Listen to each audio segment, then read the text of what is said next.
G'day SuperCoaches and welcome back to another edition of Damo's Team Talk coming out of round 14, which is of course the second last bye round for season 2023. And I know many other people would share my same thoughts and I'm looking forward to the byes finishing, albeit it hasn't been too bad, I must admit, for myself, but I know there have been struggles across the journey, which we've all felt in some way or another.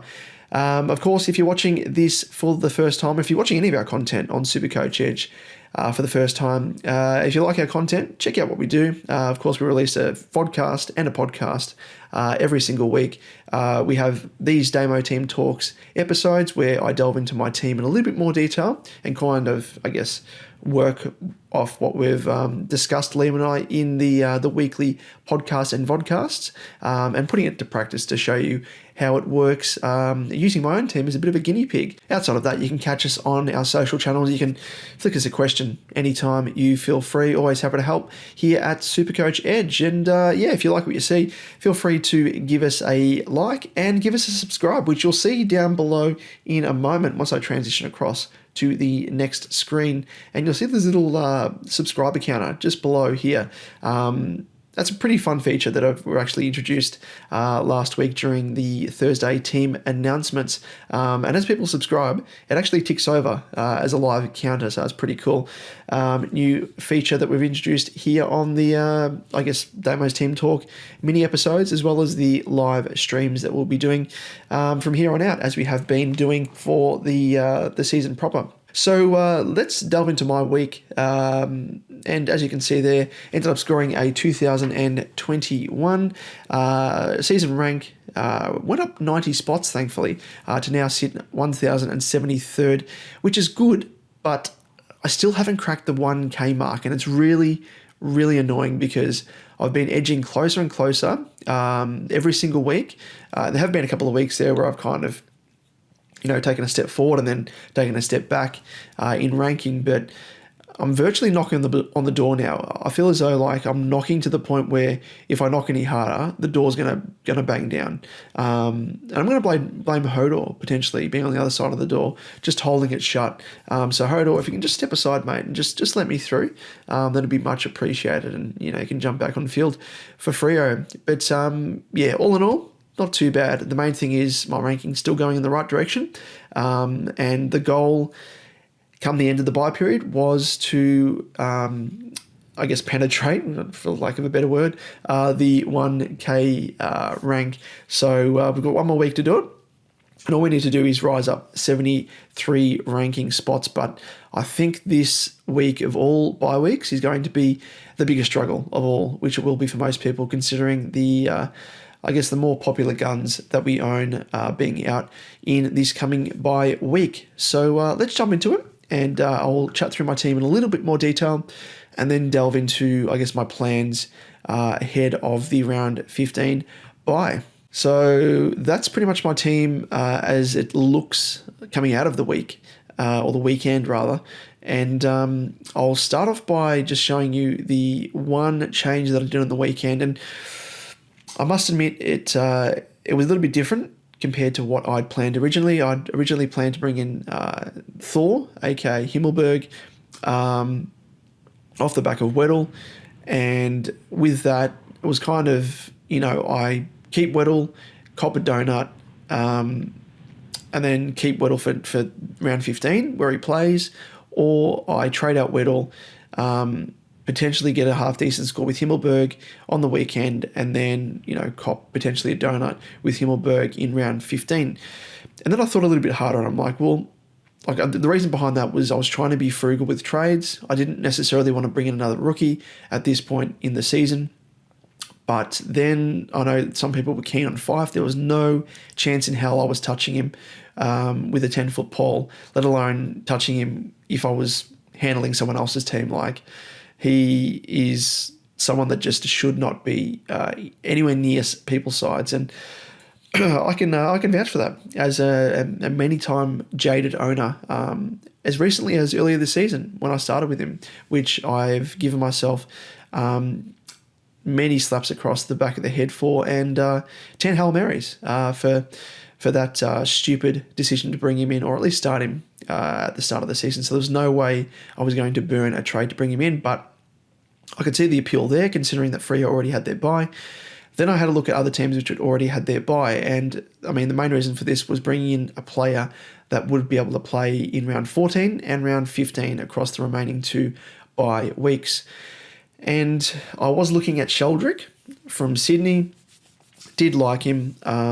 It was good the fact that he kept his spot with Parker in the side, and then also with a debutant playing for Sydney as well. It meant that I guess his job security is a little bit more solidified.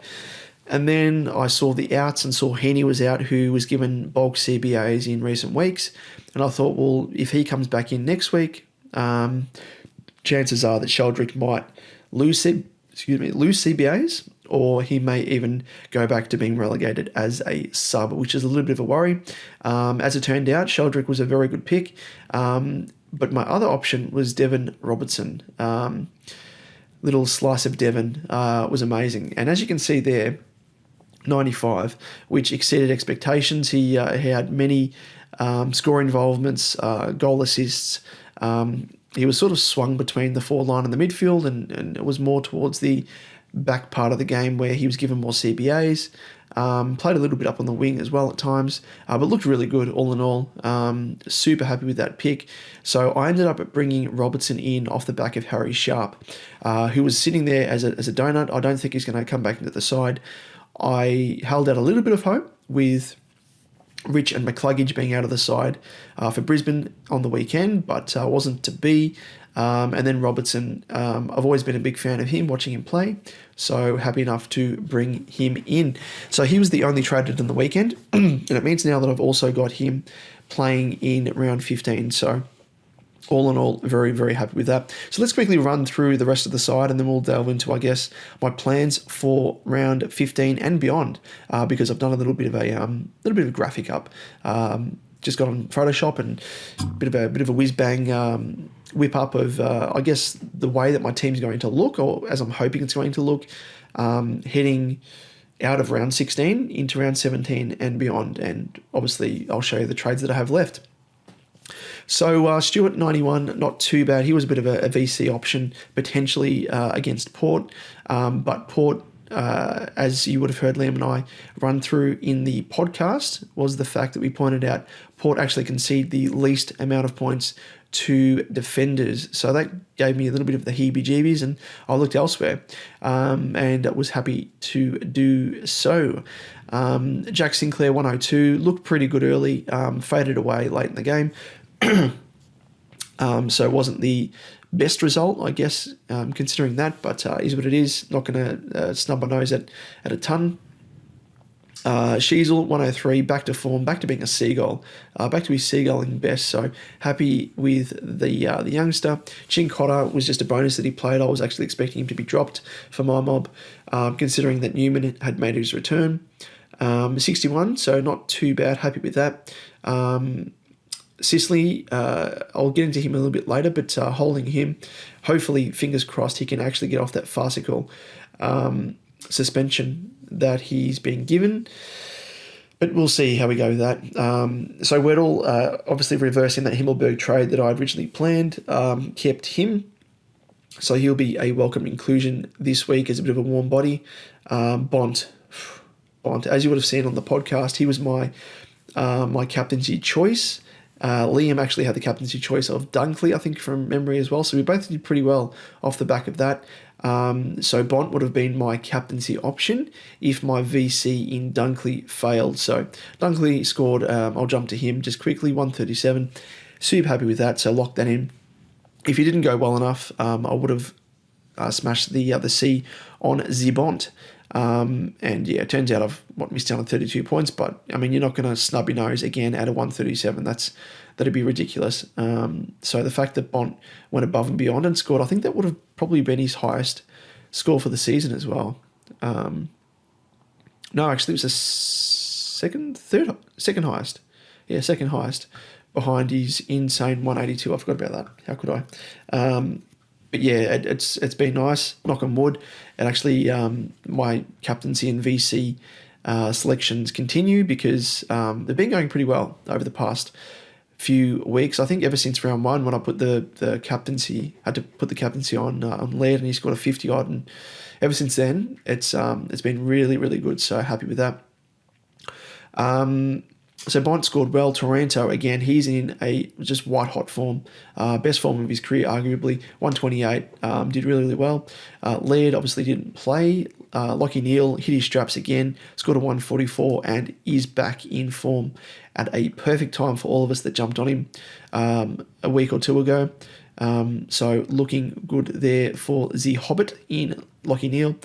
Tom Green, 127, again, back in form as well. He's kind of been teetering around about the sort of the 100 mark, a bit below. So welcome sight to see him score a 127. Sammy Walsh, 108. Good to see as well that he's continuing to hit the ton mark, despite the fact that he's not really hitting those ceiling type scores of previous seasons.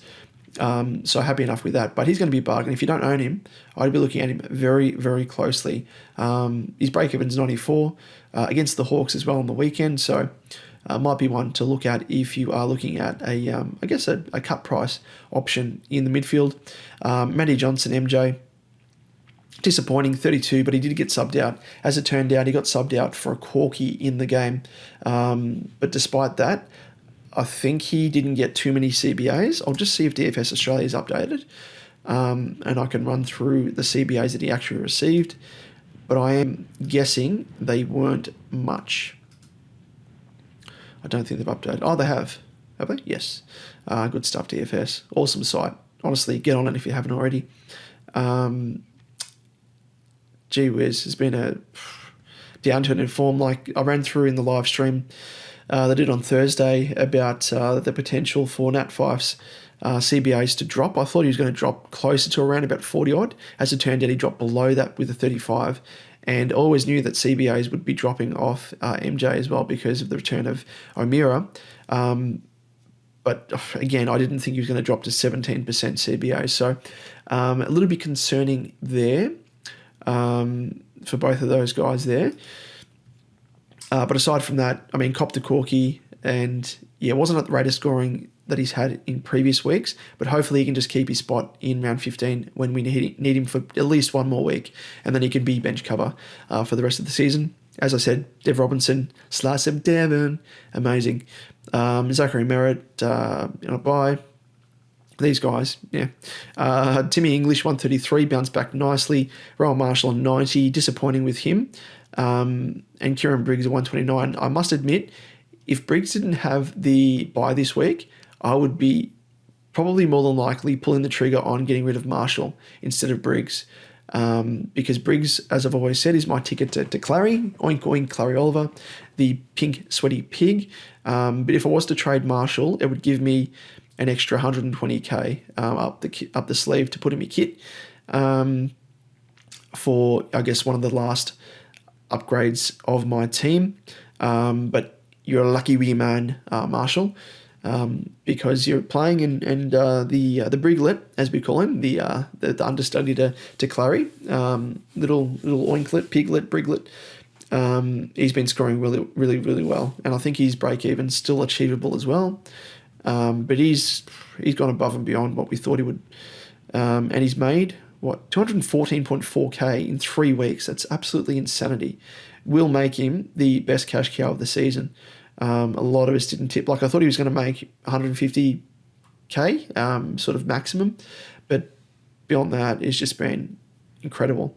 And he's still projected to make another potentially, 4, 5, 6, 7, 8, roughly about 90k, if not 100k, for up to around 19. So if you do have him, and you don't have to trade him, you can definitely hold on to him. But I've obviously got Darcy Cameron as a bit of bench cover. So my plan has always been from the start in getting Briggs, trading him out, swinging Madden back in to R3, and then trading Briggs, the Briglet, to the senior Briglet or the Oinklet in Clary. So yeah, that's my ticket to him, and I will be executing that trade this week. Begrudgingly, I wish I could have kept hold of Briggs a little bit longer, and as I said, traded out Marshall, but I do need that extra player on field. Just rounding us out, so Dunkley 137 locked in his VC score. Been in a real nice tear of form for the past month and a bit. Past 4 weeks especially, like super captaincy scores there. Happy with that. Connor Rosie 111, likewise Goulden. I just wanted to copy each other. That'll be right. Copy each other's homework. Cogs did the same, but he made a mistake and added an extra point, so 112. Seamus Mitchell, who I've kept, who I've long said is going to be my season cover, swinging between defence and forward. And Eddie Ford, he'll be making way this week, trading him to Marek, the number 1 mid-season rookie draftee for West Coast. And then Darcy Cameron had the bye, of course. So let's optimise things. Let's try this, see if it doesn't stuff things up, and see how our team shapes up heading in to round 15. Alrighty, so from the get-go, we have discounting, of course, Sicily on the proviso that he potentially misses 3 weeks or it gets downgraded to 2 weeks, which I'm hoping is at least the maximum that he receives. But I've got Stewart, that's 1, 2, 3, 4, 5, 6, 7, 8, 9, 10, 11, 12, hopefully, 13, 14, 15, and that's it. So 15 at the moment pre-trades. Our forward line's absolutely decimated, but I imagine a lot of people would be in this boat as well. So let's have a look at the trades. So Eddie Ford from the get-go is going to be going.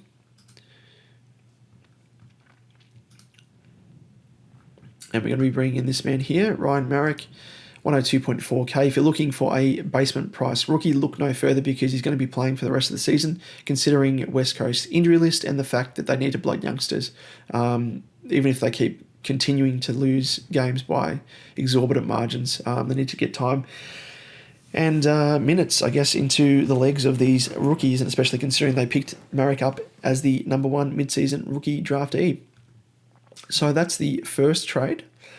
Second trade is, as I said, unfortunately, we're gonna have to do a farewell parade, I think, for the Briglet. He's more than served his time in my team and served his purpose more than anything else. Unfortunately, I actually only was able to play him for 1 week, which is the first week I got him in on the buys. And aside from that, I had to play with Marshall and English. Would have loved to have eked out a bit more use of these points, but he's been locked on the bench. But aside from that, I mean, the money that he's made has more than made up for it, and that's always been the goal at the end of the day. So let's execute this.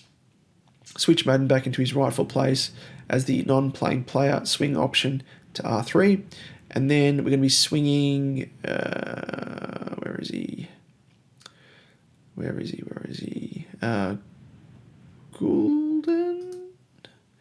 For the time being, Goulden into the forward line. Actually, how did Roberts get there? I thought Roberts is in the midfield. I think that's done us over here, this optimizer. That's one thing I've noticed with the optimizer. If you have guys in the midfield and you're unable to swing them into another spot, if you optimize, it like automatically switches. So it's, without a DPP swing being there, it like switches them. So let's just undo changes.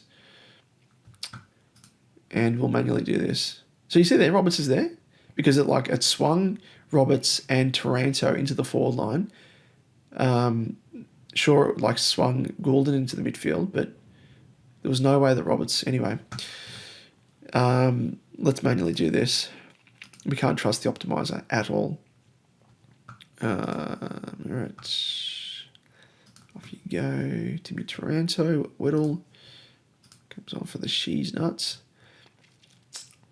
Alrighty. So that looks reasonable. Alrighty, so let's do this again. So Eddie Ford goes to Marek.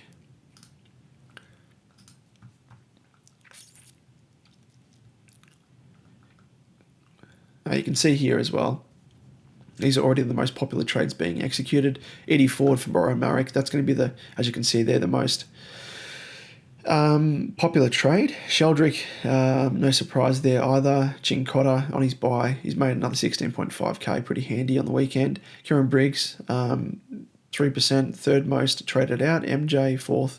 Harry Sheasel, which again, he's a keeper in my eyes. Don't trade him.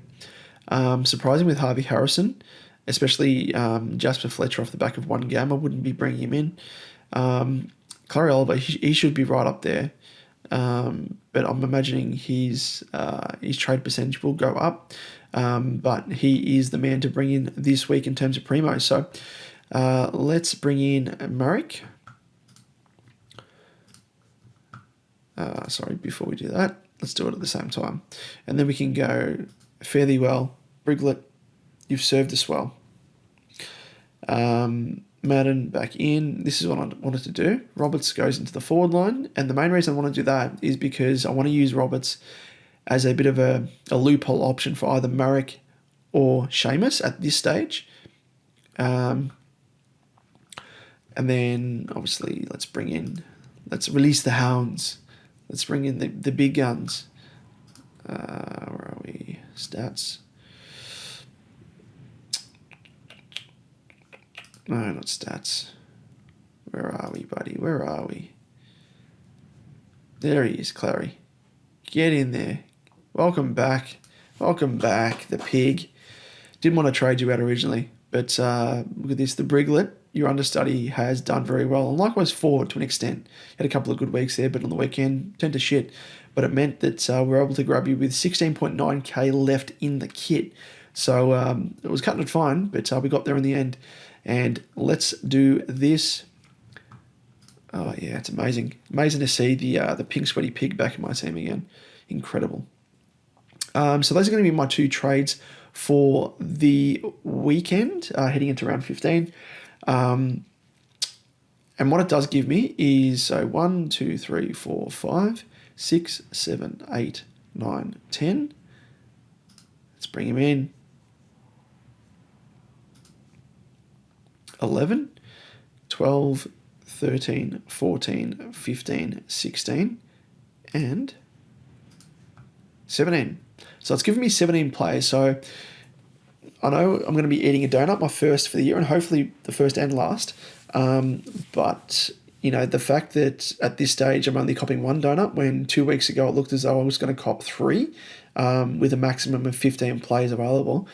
I'm pretty happy with the outcome all in all. I was able to field virtually a full complement of a team. The previous week in round 13, round 14, scraped through with 18, and I think I had 19 in round 12 as well. So this is really the only bye week across the entire period that I'm copping a donut and probably taking a little bit of a haircut and expecting a little bit of a drop in rank. But I'm hoping with the selection of, a perfect captaincy choice or VC choice, it's going to really help sort of bridge that gap by eating a donut. So fingers crossed they can continue with, the strong hot run of form that I've had with VC and C scores. In terms of, before I get into, the way things are shaping up in future weeks coming out of the buys, I'll just quickly run through the captaincy and vice captaincy options. I think ideal with Clary playing first up, albeit at GMHBA Stadium. He is an obvious one. He's going to be fit, raring and ready to go. He's been on the sidelines at least 2 weeks, 1 to 2 weeks longer than what he wanted to be. And you can see there his scoreline against the Cats has been pretty good. 130 at the MCG, 159 at GMHBA, and then at 124 at GMHBA. So been in really good form. Prior to him getting injured and then that infected blister, he's actually been scoring not too bad. So I think the time that he's had off will really help him. At least I'm hoping so anyway. So glad to have the pink sweaty pig back in my team. So he's going to be the VC option for me first up. Aside from him, I think, probably Laird, the way that it's fallen at the moment against Collingwood. He's a half-decent option. Potentially Merritt, maybe. Has he gone against Freo? And where's it played? It's being played in in WA. Maybe not. Again, Liam and I will run through the best captaincy and VC options in this week's podcast and vodcast. So check that out. We put the time code in the description, so you just need to click on the time code and it'll jump skip to that point in the vodcast. And likewise on your podcast as well, wherever you're listening to it, whether it be Apple, Spotify, the like. I think it should show up in the description as well. You should be able to click that, whether you're listening to it on your phone or on desktop or whatever, and it'll skip to that point in the podcast. So yeah, I reckon potentially Laird as the C. But again, Liam and I will look at this a little bit closer. Yeah, not too bad form against the Pies. So let's just stick with that for the time being. Potentially Dunkley again against St Kilda. Has scored not too bad apart from that one, his most recent game, 80 points. Apart from that one, 3-1 and 127. But yeah, we'll delve into that in a little bit more detail. So there's a little bit of a hook for you. There's incentive to check out our this week's podcast and vodcast. Alrighty, so in terms of what I'm looking to do beyond this week, coming out of the buys, I have done up a little bit of a fancy graphic, as I mentioned earlier, and it should show up here. So let's just put it in place of where my current team is. And look at this. This is interactiveness, isn't it? It's amazing. It's like I've got my own little crystal ball, patented SuperCoach Edge, of course, out, and I've looked into the future of how my team's going to be looking. So this is what I drafted, what was it, a week and a half, 2 weeks ago. And the only guy that's missing from this, setup is Harry Himmelberg at the moment. So I've obviously brought in Marek like I planned, brought in Dev Robertson like I planned, and then Clary. Actually, this is an updated graphic that I did on the weekend.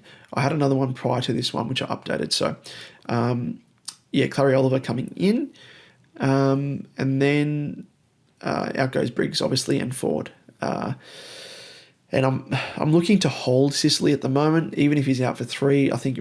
Considering I've got 4 trades at the moment, once I bring in Himmelberg, that'll drop down to 3. And I'll have Primos across the park, apart from, where are we? Primos across the park. And I guess the one thing that I'll be looking to do in order to try and cover for Sicily is I'll be swinging Himmelberg into defence, Seamus Mitchell into the forward line, and using Himmelberg as cover for Sicily. And Seamus Mitchell will be in the forward line in F6. And hopefully I'll be able to, hopefully Sydney play later in the week for the coming rounds, or at least after one of West Coast or Hawthorn, and I'll be able to use him as a bit of a loophole option, trying to minimise the amount of chance by potentially loopholing Marek or Seamus Mitchell into F6. Once Sicily comes back, I can, obviously swing Himmelberg forward. But what I'm also looking to do down the track, hopefully injuries don't hit me, or at least if they do, they don't hit me too hard. And I'm planning for the 3 trades to actually bring in Callum Mills, who is going to drop a fair bit in price once he returns. I think in his next 2 games, his break-even is 167. And if he can score a 79 or thereabouts, that'll probably be more, considering it'll be against West Coast if he plays this week. But yeah, he should be dropping close to around about that 400k mark, and he's going to be ripe for the picking, that's for sure. So looking to do that. I could potentially... Well, it means that I might even have to use another trade in order to execute that trade. But it means that I'll be using Mills as a bit of a loophole option off the bench. And it means that I'd obviously have Mills for this rest of the year. And he'd be my M9 cover if I need to do that. And then sort of loop him on with potentially Constable. I'd move Constable into the midfield, Chincotta into the defence, and then use Constable as a loophole option. And be able to loop him on for one of these guys. It's going to be hard to sort of choose who to take off. I think there's the upper echelon type players which are going to play from week to week in Bont, Laird, Neal, maybe in recent times, Oliver, and maybe Taranto. So you'd probably choose between a Tom Green, a Walsh, and potentially a Zerrett. If Mills does go large, and if I am able to loop him on. But yeah, apart from that, once that occurs, I'm going to be down to, 2 trades. If I go one down, one up to get Mills in. And I'll have ample coverage across the park in Seamus Mitchell, Chin Cotter, who even might be the one that I downgrade or upgrade to get Mills in. Likewise, Johnson. I think Robertson's going to be season-long cover, considering that he's able to score well, and hopefully he can keep his spot for the remainder of the year for the Brizzy Lions. Marek also as cover up forward. Then Himmelberg and whatnot from there. So that's pretty much my plans beyond the bye period and on the back end of the season. So hopefully my planning does come to fruition and does pay off, considering my best laid plans are pretty much what I'm showing you right now. But it means that above all else, I think the fact that I've got DPP swings with the fact of Seamus Mitchell, who's a defensive forward, with Himmelberg, and likewise with Sheasel. You've got Dawson, mid-defensive swing as well, with the Chin Cotter. And then you've got a forward, which I've pretty much, Taranto there, yeah. So with Taranto being my mids at the moment, I can swing him potentially with any of these guys, really. And then obviously DCAM as well. I can swing into the ruck line if one of these two gets suspended or injured for the short term. So knock on wood, that doesn't happen. But it means that I've got swings across the park. And I'm in a hopefully a good position for the run home when other people don't quite have the coverage like I do, and trades are dwindling. So even if injuries do hit, suspensions hit, no doubt, as they always will be with these bloody tackle suspensions coming into effect.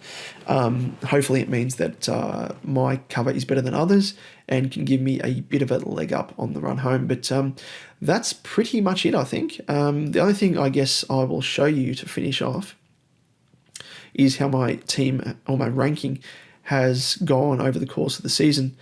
And as you can see there, started off 75k. I've gone down. Hit round 9, slid back to 2.5k, went down to 1.7k, down again to 1.5, down again to 1.1, and then on the weekend down to 1,073. So I'm slowly going there. So hopefully by next week, provided that I don't have a terribly, atrocious week, to use those words, hopefully I can get into the top 1k, which was always the plan. Because at the moment I've shaved off, less than 640 actually on the dot, ranks at the moment, from my overall ranking total, as it was heading into the round 12 bye. So hopefully I can continue that climb, and then coming out of the buys, I can continue the climb and get into potentially the top 500 and then the top 100. But, beggars can't be choosers. So we'll see how we go. That's pretty much my team as it stands. As I said, if you like our content, give us a thumbs up. If you like, or if you love our content, not just like it, don't just give us a like, don't just give us a thumbs up. Give us a subscribe, because Liam and I are trying to get to the 1K, the elusive 1K subscriber mark by the end of the season. And our subscriber rate has sort of ebbed and flowed. But I think at this rate, it might be a little bit of a struggle to try and get 1K. If we can get 1K before the season is out, that's literally our goal for the rest of the podcast and vodcast for the remainder of the season. So if you can help us get there and hit our goal, and see this counter tick over, especially when you jump into the live stream on Thursday for the team announcement live stream, you'll see the counter tick over as people subscribe. It ticks over. It's a pretty cool feature. Obviously, if you try and subscribe now, you won't see it because it's not a live stream. But just to give you a bit of a show, just a reminder as well in terms of our goal below, in order to try and hit the 1K. So let's leave it at that, guys and girls. Thank you so much again for tuning in. Always a pleasure to have your attention, your viewing time, I guess. So hopefully your team's fared well coming out of the weekend and heading into the last buy round. Hopefully you head into that all guns blazing and can come out even stronger. So until next time, we'll see you same time, same place, and we'll catch you in the vodcast and podcast, which will be released over the next day or two. So we'll see you then. Thanks again for tuning in, and all the best.